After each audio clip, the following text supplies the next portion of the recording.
Hi, I'm Mike Marinick and welcome to this video in my series about scalp psoriasis. In this video, you will learn about the symptoms of scalp psoriasis. I will also discuss the differences between seborrheic dermatitis and scalp psoriasis. And finally, you will also learn several techniques that can help you accelerate your treatment process. Over 125 million people worldwide suffer with psoriasis, and at least half of these people have it on their scalp. Just like psoriasis that occurs in other places on the body, scalp psoriasis is basically skin cells that are growing too quickly, and it's causing red lesions that are covered with scales. The symptoms of scalp psoriasis can range from very mild to severe.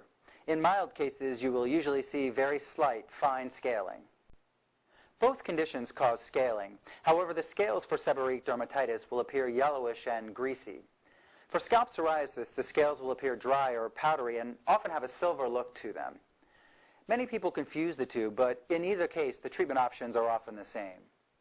If you have scalp psoriasis, you need to determine the severity of the case before you can decide which treatment option is right for you.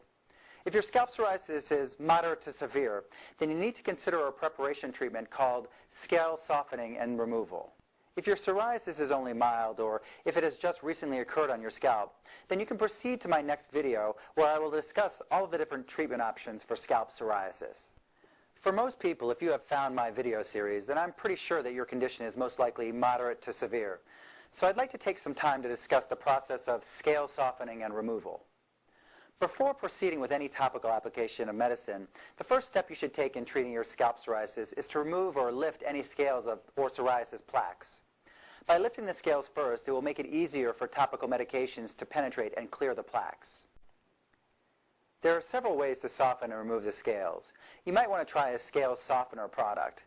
You can find several of them on the market. Scale softeners contain active ingredients such as salicylic acid, phenol, lactic acid, or urea. These softeners are applied directly to the scalp and left on for a specific amount of time, usually overnight. In the morning, they are simply shampooed off, and the loosened scales are washed away. Another way to soften and loosen the scales is to apply a moisturizing lotion, a cream, an oil, or even an ointment to a damp scalp. This will create a slight lubricant that will make it easier for the scales to be removed with normal shampooing. To increase the effectiveness of these lubricants, many people will wrap a hot towel around their head. You may also try applying heated olive oil directly to the scalp as another lubricant option. Just apply the oil and wrap it in a towel for several hours before shampooing. As an option to the heated towel, you could also use a hairdryer to heat up the oil on the scalp.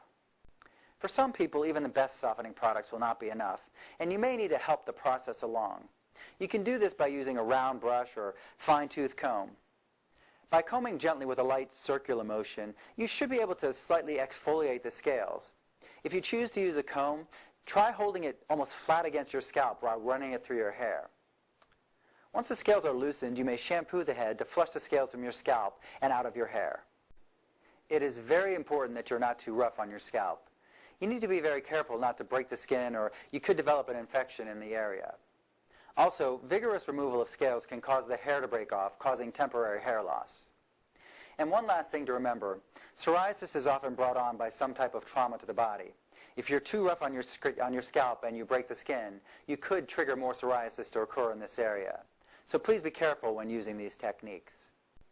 In my next video, I'll discuss all the different treatment options that are available for scalp psoriasis. There's a lot to know, and choosing the right one can significantly increase your chance of achieving a healthy, normal-looking scalp. So please take the time to watch this next video. Thanks for watching. I'm Mike Marinick, and I'll see you in the next video.